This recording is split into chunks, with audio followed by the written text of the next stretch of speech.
Hey APUSH gang, I'm coming at you on a Tuesday afternoon. I'm fixing to go help my husband grill some steaks for Chapman and Janie and I. And I wanted to get this video in before the evening gets too late. Hope you guys are doing well. Hope you enjoyed your reading assignment. It actually was kind of interesting this time. Sometimes they're really boring, but this time it was kind of interesting. You'll notice that I have around me some World War I related things. Made my way up to school today and ran into my classroom and grabbed a few things. Haven't been up there since coronavirus hit. But you'll notice behind me there's a poster of Woodrow Wilson. He was president during World War I. He is the third of our progressive presidents. He probably, more than any other poster that I ever put up in my classroom, is the least most recognized president. I oftentimes have 3/4 of my kids in my classroom don't know who he is, which is really interesting to me. And then of course there is a globe behind me as well. The globe represents America's influence in the world at that time. America had become an industrial power. They had proved themselves militarily during the Spanish-American War, and they were fixing to put their stamp of approval on global military might as well, with their introduction into World War I towards the end of the war. President Lincoln is just hanging out back there because why not? And then of course I have Captain America. If you guys know the story of Captain America, the Marvel stories, Captain America was a result of World War I. He was a soldier that, no, actually, I'm sorry, it was World War II. Never mind, forget that part. Not gonna, never mind. So he comes onto the scene, I guess, in World War II. I was thinking it was World War I, but it is World War II with the USO and everything. So he is a fixed part of my, I'll call it my video set every week. So here we go. I'm gonna jump into my lesson. It's gonna be a little bit shorter than normal since you've already read this information, but you'll notice in your PowerPoint, as always, there are some video links that I include in the Google assignment as well as in the PowerPoint. I also included a copy of the questions for your writing prompts. If you have not done your writing prompts yet, that was the first thing that you should have done. So hit pause, go do your writing prompts really quickly. There's a set of questions and you have to choose 2 of those questions to write about, and they're all from your reading assignment from Monday. And let's see, also I included, like I said, the video links, so if you have any problems with the ones that I attached to the Google Doc, you can come here. As always, I encourage you to print off the PowerPoint, take notes. Ashlyn was telling me that she's able to download or to make a copy of the PowerPoint, or to, I guess, upload it and then take notes on the PowerPoint itself. So whatever works for you, great. But definitely make sure that you're taking notes. The very first picture that you'll see is an overview of several eras of American history, beginning with the Civil War. And it shows you the various presidents of this over the course of time, from Abraham Lincoln. I'll just go through them: Lincoln, Johnson, Grant, Hayes, Garfield, Arthur, Cleveland, Harrison, Cleveland again, McKinley, and Teddy Roosevelt, which introduces us into the progressive era. The eras that are listed above are the Civil War, Reconstruction, the New Industrial Age, Immigration and Urbanization, American Imperialism, Mass Culture, and then the Progressive Era. We're going to introduce World War I today. And again, in review, your 3 progressive presidents are Theodore Roosevelt, who was a Republican, served for almost 2 terms. President William Howard Taft, who served for 1 term and lost to Woodrow Wilson in 1913, the Democrat. And those are our 3 progressive presidents. And the beginning part of your reading assignment very quickly looked at the foreign policy of President Roosevelt and President Taft as it relates to progressivism. So I'm just going to zip through those really quickly. They spent some time talking about Theodore Roosevelt's Roosevelt Corollary, which was an addendum sort of to the Monroe Doctrine, and it increased the influence and the stated foreign policy influence of the United States in the Western Hemisphere. Whatever Teddy Roosevelt wanted, Teddy Roosevelt went and got. And so the Roosevelt Corollary basically articulated our foreign policy, in particular as it was related to the Western Hemisphere. The action, basically this is a summary of it. Action taken by Teddy Roosevelt that demonstrated his belief that it was in our national interest to act as the international police power in the Western Hemisphere. And then the book articulates several different ways that took place. Spent a little bit of time talking about the Panama Canal and how TR inserted himself into politics between, I think it was Colombia and Panama. Panama was a territory of Colombia. We offered to pay money for it, and Colombia was like, no. And Teddy Roosevelt says, okay, well then I will support a coup and send my white fleet down into the Gulf of Mexico further down south, and you in the Caribbean, and you won't be able to traverse from Colombia to Panama. And it was successful. A new government was established that was very favorable to the United States and allowed us to build the Panama Canal. Of course, he wanted to build the canal because he was building the Great White Fleet, and he wanted to be able to traverse between the Atlantic and the Pacific easily. And he was successful in doing that. That's probably one of his most significant accomplishments as president. His foreign policy was notorious for the expression, which was, I guess, an African proverb that he enjoyed: speak softly but carry a big stick. And that was kind of his life motto. He was a little guy with a big attitude, and he didn't let anybody push him around. And so he basically put that off on his foreign policy. And so you had to be powerful enough, your military, your Navy had to be powerful enough to do what you say you're going to do. And so he used American industrial might and military might to intimidate a lot of those weaker, unstable governments in the Caribbean and Central America, even as far as South America, and interjected himself when it was in the benefit of America's national interest, usually economic interest, and with the guise that he was encouraging those countries to experience freedom and democracy. Sort of a double-edged sword, sort of hypocritical, but nonetheless, that was what he did.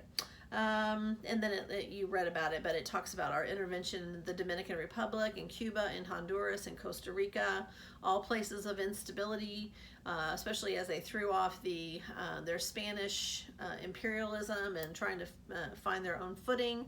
There was a lot of economic opportunities in those countries. The book talks about sugar and bananas and other things, and American businesses wanted to invest in those countries, but they were afraid that they wouldn't get their money back, especially the bank investments. And so America used their power to make sure that loans were repaid, that the banking systems in some of these countries were stable. In the situation of Cuba, if you'll remember, the Platt Amendment gave America the right to intervene if necessary. President Roosevelt sent troops into Cuba to ensure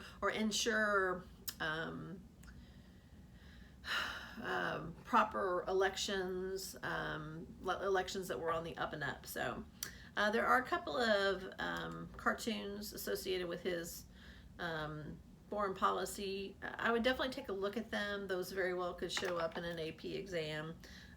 Just take a look at them, see if you can figure out the symbolism of some of the things in the political cartoon.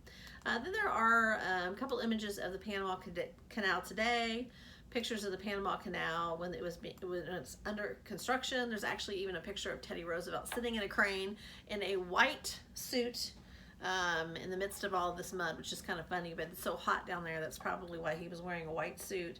And then there's a film strip. I'd like you to watch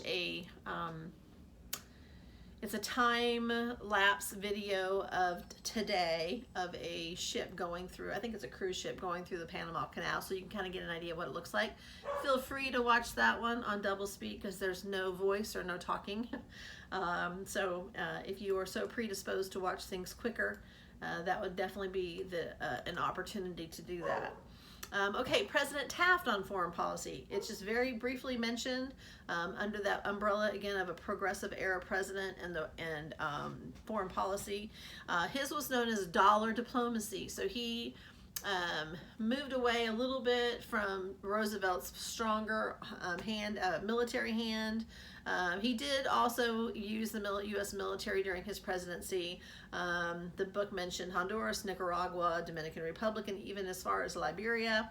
But his primary means of influencing America's position in foreign countries was what was called dollar diplomacy. He would rather financially invest and prop up banking systems and monetary systems, encourage business development rather than using military force. So President Taft's foreign policy was known as dollar diplomacy. There is also a political cartoon associated with that expression. You have to know dollar diplomacy is associated with Taft and what it means. You have to know what the Roosevelt corollary is and how that is associated with Teddy Roosevelt during this era. So make sure you know what goes with what. And then again, pay attention to those cartoons. I definitely spent a couple minutes analyzing them, trying to figure out who is the audience, what is the author trying to say or the artist trying to say, what is the big umbrella picture, the historical context of this image. All of those things will help get your brain working in a historical manner. The next PowerPoint is another film strip PowerPoint slide. It's got President Roosevelt and President Taft. I would like for you, when you're doing the lesson today, to put me on pause and jump over and watch the Ultimate Guide to Presidents series on. They have a link on YouTube to all of those presidential videos that we've watched a few of them in class. And I want you to watch the one on TR, or Teddy Roosevelt, and I want you to watch the one on President Taft. It's going to be about 20 minutes long. They spend a long time setting the stage for Teddy Roosevelt and talk about the progressive era. It's really, really good. It will reinforce what we've already talked about, the progressive era.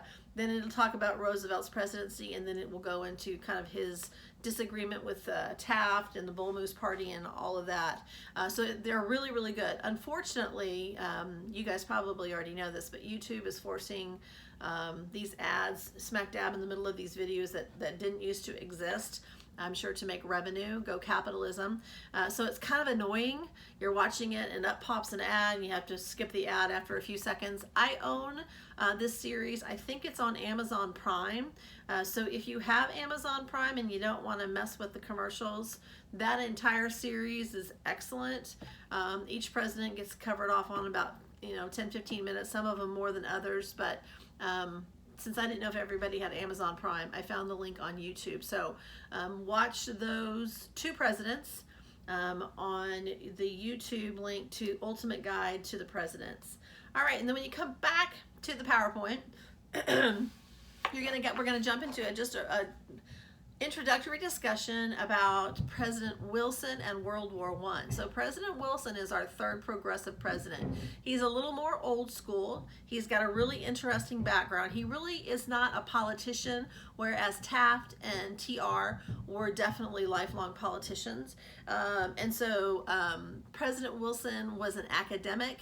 He had been a teacher or professor in college. He grew up in a very strict Presbyterian home. He was all about the progressive moral improvement, prohibition. He ultimately came around and openly advocated for the women's suffrage movement.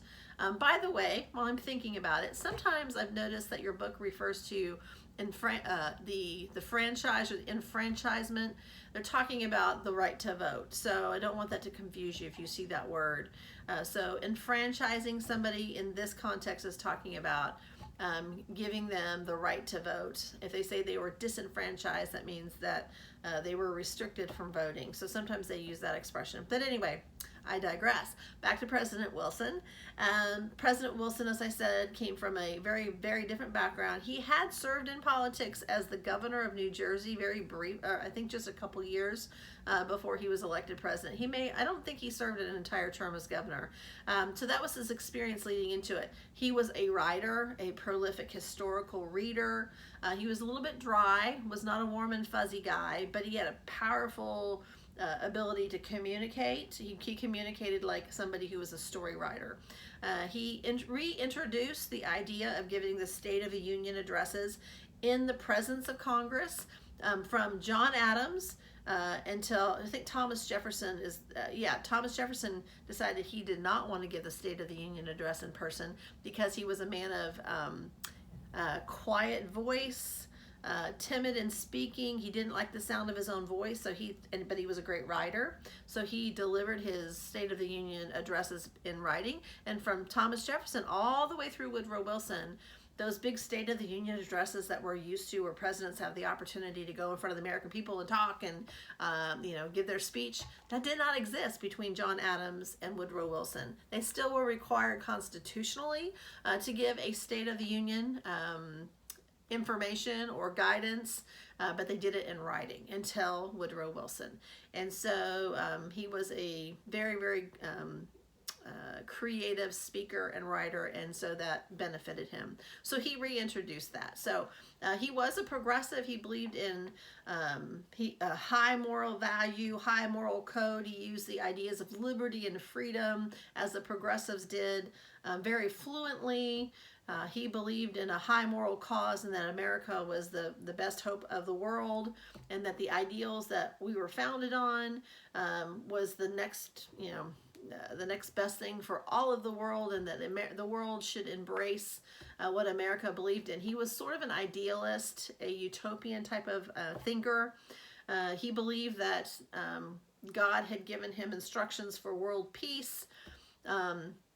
And if you know anything about Presbyterian theology, they tend not to, this is getting off on Bible stuff, but Presbyterians tend to not talk very much about end times or tribulations and raptures. It's not part of their dogma, and that's because they don't agree. And so oftentimes they will put forth this idea of world peace and God's kingdom come to reign, which all those things are great, but there's going to be a whole lot of yucky in the middle that they kind of are in denial about, and that manifests itself in Woodrow Wilson's approach to peaceful solutions and that sort of thing. So the next slide, just like TR and TAP, says President Wilson in foreign policy. And so there's another code word, an AP word that you need to be familiar with. It's called missionary diplomacy. That is what Woodrow Wilson was known for. And it kind of goes back to his Presbyterian roots and his upbringing. The way the book stated it is, I gotta read it, America had a moral responsibility to deny recognition to any Latin American government that it saw as undemocratic, oppressive, or hostile to the United States. So it was our moral responsibility, wherever we saw that in our neck of the woods, to intervene. Probably the most significant event that took place early in his administration was the Mexican Revolution. Little guy by the name of Pancho Villa was wreaking havoc in Mexico, and there was an assassination of the Mexican president by a pro-American candidate, and Wilson was, oh, this is horrible. And he basically kind of treated the Mexican government and the Mexican people as second-rate human beings. He was a little bit arrogant. And so anyway, the whole situation with Pancho Villa escalated. Pancho Villa was kind of a renegade. Nobody knew for sure whose side he was on. Was he on the side of freedom and resisting oppression in the Mexican government, or was he crazy? Like, was he just crazy? And it turned out he was just kind of crazy. And so Pancho Villa made a daring raid across into American soil, and I think it was New Mexico, and a number of people were killed. And so President Wilson responded with a soft touch by sending 10,000 American troops into Mexico to look for him. Never could find him. So that was called missionary diplomacy, that we had the moral high ground to force our way of life and our moral systems upon the areas of our neighbors that we saw fit. So the American Revolution, Pancho Villa, missionary diplomacy is all related to Woodrow Wilson on foreign policy. There is John Green in Crash Course talks about this event in just a very short part of one of his crash courses. I'm going to put the link to it and tell you what minute to start it on, so that you can watch that section of it. Probably would benefit to watch the whole thing, but for our purposes today, I just want you to watch that brief part. And I'll indicate that in the slideshow which ones I want you to watch. Okay. All right, so then next thing poor President Wilson's going to deal with is World War I. And so I'm not going to go into a whole lot of great detail. The book is very short and sweet about the events of World War I. It goes more into detail about the political situation in the United States and how the progressive era policies impacted America's response to either staying neutral in the war or preparing for war. So that's where we're going to go. So real quick review of World War I. As you guys know, it was called the Great War. It was a direct result of a lot of secret treaties between empires in that part of the world, in Europe and in Russia and Austria-Hungary and all of that, Germany. When tensions boiled over with the assassination of Archduke Ferdinand, the heir to the throne of the Austria-Hungary throne, in Serbia by Princip, I think that was his first name or last name, Princip. I can't remember if it was the first name or last name. Anyway, by the organization called the Black Hand, the war broke out because, unbeknownst to a lot of people, there were all of these secret treaties and promises. Hey, I got your back. Well, if you get attacked, I got your back. In the years leading up to World War I, most of the major powers of Europe had been empire building. They had been colonizing Africa. They had been colonizing Asia. They had been trying to infiltrate China, which is part of Asia. And so there's a map here that shows you how things were kind of broken down, who was allied with who. But essentially, this is kind of how it went. Do I even have that in here? I don't. Never mind. I'm not even going to go into that. So, my recollection, I just taught this in the other class. So my recollection is the Archduke is assassinated. Russia, who is the, how shall I say, the protector of all Slavic people, begin to mass an army along their borders. Germany gets alarmed. Austria and Hungary and Germany declare war on Russia. Germany turns its sights towards Great Britain and France, who are aligning themselves on the western border. And so then Germany declares war on, Germany declares war on France, and then Great Britain declares war on Germany. And then the Ottoman Empire gets pulled into it. And the next thing you know, you have a great war.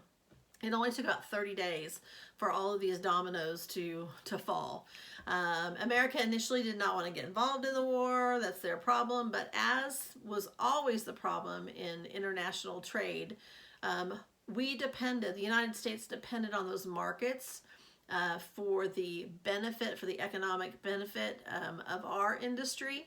And so with those markets closed or dangerous to get to, like the Germans blowing up American merchant ships and whatnot, ultimately what ended up happening, while you can say whatever you want to, generally speaking, we were sort of lured into the war because of our economic interests. Not only that we were losing those markets, but that our allies, those that we were most closely associated with, the British and the French in this case, were borrowing lots of money from us to defeat the Germans.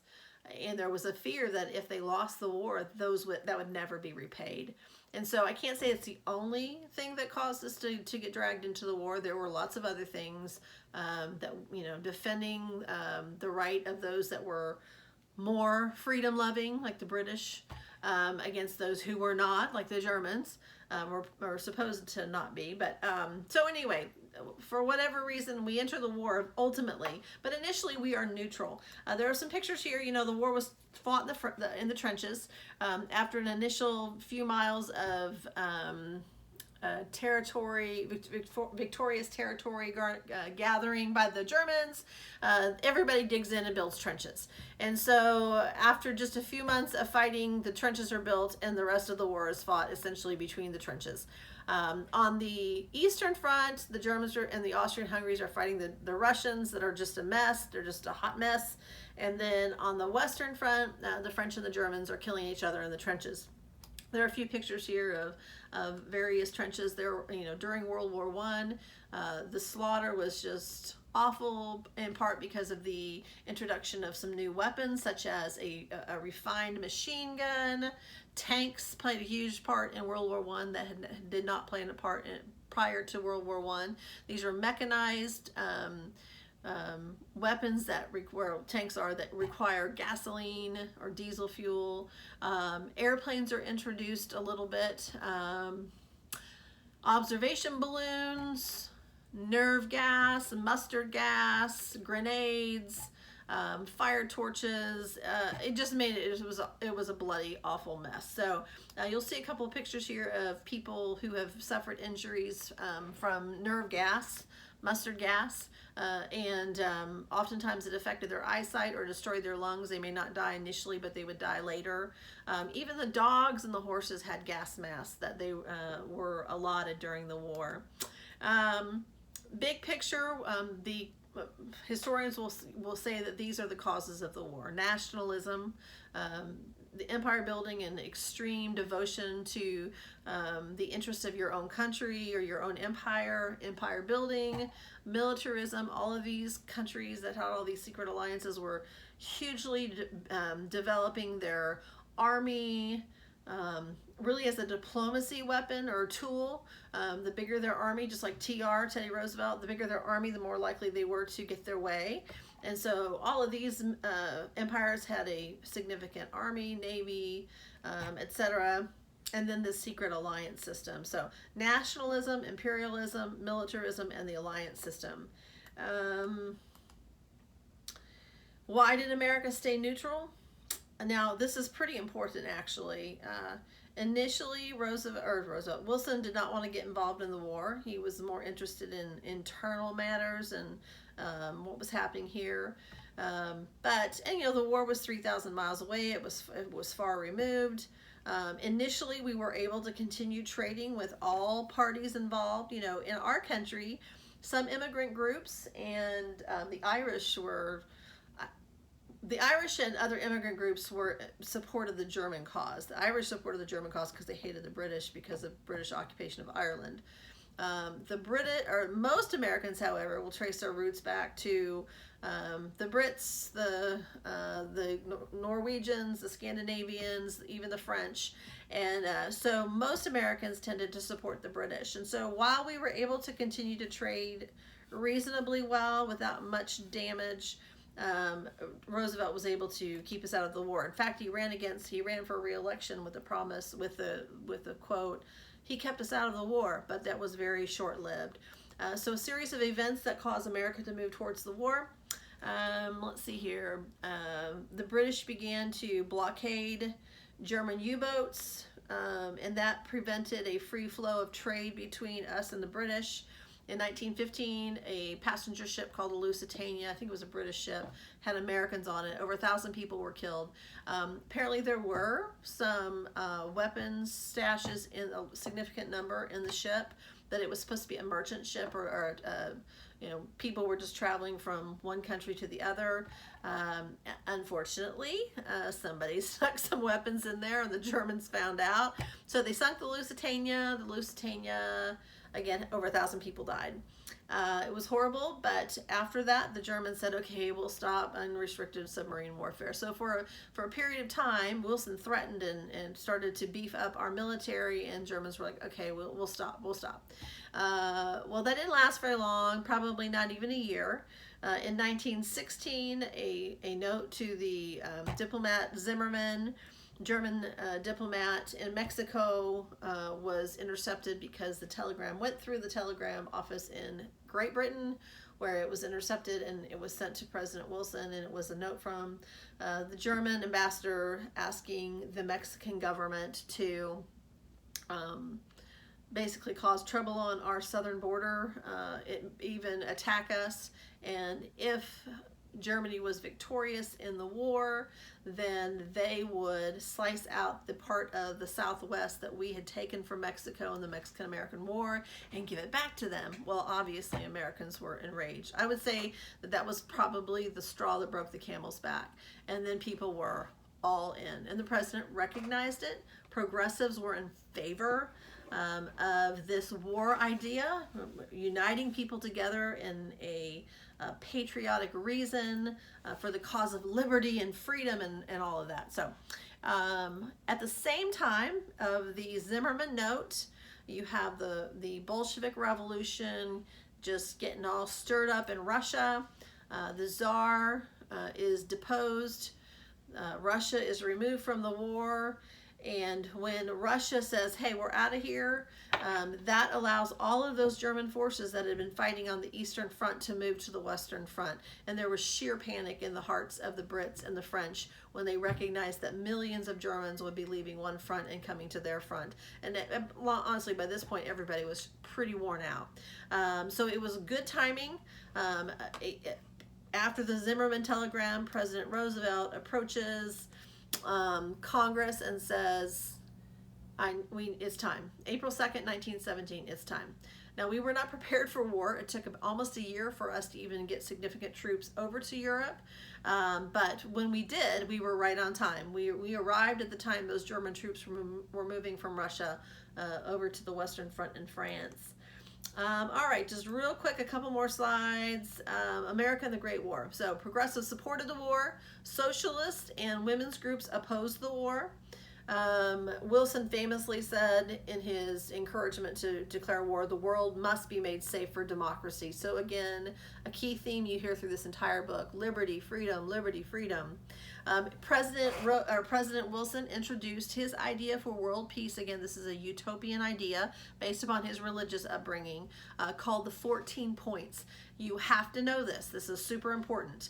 The 14 points included, these were points that would bring the world peace forever in Wilson's eyes. And this was going to be his peace plan moving forward as America enters the war, and it's going to be his attempt, his message to all of these empires engaged and involved in this world war, this great war. Wilson said, if you follow these principles, there will never be another war. How'd that work out? So they included self-determination for all nations, freedom of the seas, free trade, open diplomacy, no secret treaties. Colonized people around the world should have a voice in their own destiny, kind of hearkening to that idea of the workers' party. Workers have a voice. And then there were a few other things, but the last one, the most important one, was called, it came to be known as the League of Nations. Representatives from all the nations of the world would meet in sort of like a Congress to prevent future wars, to use negotiations rather than war. And the League of Nations actually is the only part of the 14 points that survived the peace treaty at the end of the war. The League of Nations sort of is going to become the United Nations later on. The United States never joined the League of Nations. They never signed the Treaty of Versailles. They washed their hands of it. They spilled their blood for about 9 months, and then they left the cleanup in the hands of the European powers. Several interesting things took place during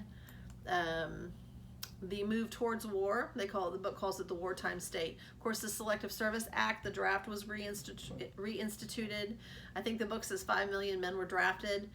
There was a sense of new nationalism. That's another APUSH keyword for Woodrow Wilson. New nationalism. The federal government regulating actually it's a progressive expression. Federal government regulates major parts of industry such as transportation, railroads, labor relations, agriculture, food production, standardized specs. It's a super uber control by the government of the major parts of our economy to create what they would call social justice and equity and those sorts of things. And so they're going to use the opportunity of this wartime situation to grab those industries and control them. Now, they let go of them after the war. They recognize, well, it's not something we really want to control forever. But they definitely take advantage of this during war. Now, Liberty bonds are issued. There's a huge patriotic swell, and if you don't participate, that you're somehow not patriotic. Future President Herbert Hoover is in charge of the Food Administration, food rationing. He famously said, food will win the war. He developed a program that fed the Allies during the war and after the war because of the shortage of food. Probably the most important element was the Committee on Propaganda, which morphs into PR or public relations. Those are all those beautiful posters that we saw at the World War I Museum. I have several pictures of various posters that were created during World War I. particularly to control the message, to constantly put in front of the face of Americans that this is a just war, this is about freedom, and we need to defeat the Hun, we need to feed the world, we need to spread our ideals of democracy. You need to be on board, because if you're not on board, you're anti-American, and if you're anti-American, well, and so it was a government control of information. We really reject that today. America's kind of gone the other direction. But during World War I, it seemed to be a natural progression to support the war. And then a couple of last things. The book talks about the progressive amendments of the women's right to vote and prohibition. All were passed during and at the end of World War I. And so that progressive era culminates with these last two amendments, the 18th and 19th Amendment, and then as the war ends, the progressive era is going to come to a close. The government's still going to be expanded hugely, don't get me wrong, but America's attention is going to shift because we're going to have an era called the Roaring Twenties, and then the Great Depression, and they're kind of cataclysmic, complete opposite events of American history, complete opposite decades that in some ways we had no control over, in other ways our American policy, government policy, contributed to it. So, okay, I think with that, I'm going to go ahead and stop the lecture. I'm at about 35 minutes now, so follow the video reels and watch those video clips. We'll kind of sum up World War I next Monday. So look at my PowerPoint for instructions for homework and what the instructions will be in your Google Classroom assignment, okay? Haven't quite figured it out yet, but I wanted to get this recorded, so I'll figure it out by the time you see this tomorrow. So have a great night. Love you guys, and text me, or not text me, you can text me if you need to, but email me if you have any questions. If you need to do a FaceTime phone call about anything related to the AP exam, please feel free to do that. I am going to spend the bulk of your off-class time prepping you and giving you some videos to watch and other things, so that will also be getting delivered to you tomorrow. So anyway, see you guys. Bye.